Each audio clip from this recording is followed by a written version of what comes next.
saya bawakan dihimpun dari cerita lokal Manggarai Timur untuk siswa-siswi kelas 4 SD. Penerbit CV Grafiko, Ruteng Flores. Penulis Kanis Barung. Judulnya adalah Terjadinya Rana Mese. Konon, dalam cerita di rakyat Lambaleda pada zaman dahulu, Rana Mese dan Rana Hembok dikuasai oleh kaum darat atau roh halus. Rana Mese sangat kecil jika dibandingkan dengan Rana Hembok. Setelah Rana Mese menang perang, Rana Mese pun menjadi besar. Sementara itu, Rana Hembok semakin mengecil. Mengapa hal itu terjadi? Pada mulanya, Rana Mese bersaudara dengan Rana Hembok. Keduanya sama-sama berasal dari keturunan Kraeng atau bangsawan yang sangat kaya raya. Rana Mese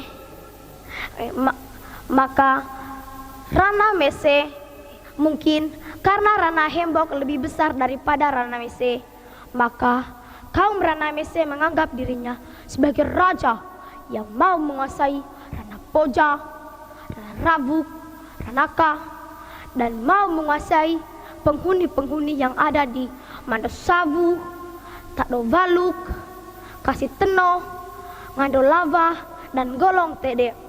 Namun, darat Rana Mese mau menguasai wilayah tersebut dan tidak mau diperintah oleh darat Rana Hembok.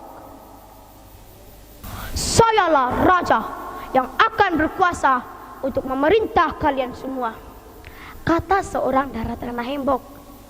Bukan engkau, melainkan aku, jawab darat Rana Mese. Seluruh wilayah di sekitar ini harus di bawah perintahku, sahut darat Rana Hembok. Engkau tidak pantas memerintah semuanya. Akulah yang memerintah semua yang ada di sini. Karena terjadi perselisihan seperti itu, mulailah pada suatu hari darat Rana Hembok dan darat Rana Mese rampas atau berperang. Berbulan-bulan mereka berperang, tetapi belum ada yang kalah, belum ada yang menang. Benteng sama kuatnya, yaitu timbu atau sejenis bulu yang tumbuh di rawa-rawa dan batangnya sangat lunak. Persenjataan pun sama hebatnya. Tombak berupa tunah atau belut dan keris berupa kuse atau udang.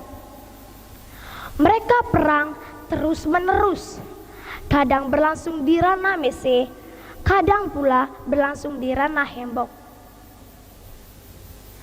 Pada suatu hari, tibalah dua ataraja atau manusia yang ke hutan untuk mencari rotan. Dua manusia itu belum mendapatkan rotan dan mereka sudah veleng atau tersesat di Rana Mese. Di sana mereka bertemu dengan pasukan darat Rana Mese. Pasukan darat Rana Mese pun bertanya, "Mau kemana, Kraeng?" kata seorang darat Rana Mese. "Kami mau cari rotan," jawab mereka. "Tolong bantu kami." Darat Rana Mese terus mengajak dua manusia itu untuk terlibat dalam perang. "Untuk apa?" tanya seorang manusia. "Untuk berperang melawan darat Rana Hembok." Seorang manusia itu mendengar itu, dua manusia itu mau ikut berperang. Tetapi salah seorang temannya tidak mau ikut berperang karena ia berpikir akan menghancurkan kelestarian binatang-binatang yang ada di dalam air. "Toe oleh rampas aku," kata seorang manusia itu yang tidak mau terlibat dalam perang atau perkelahian.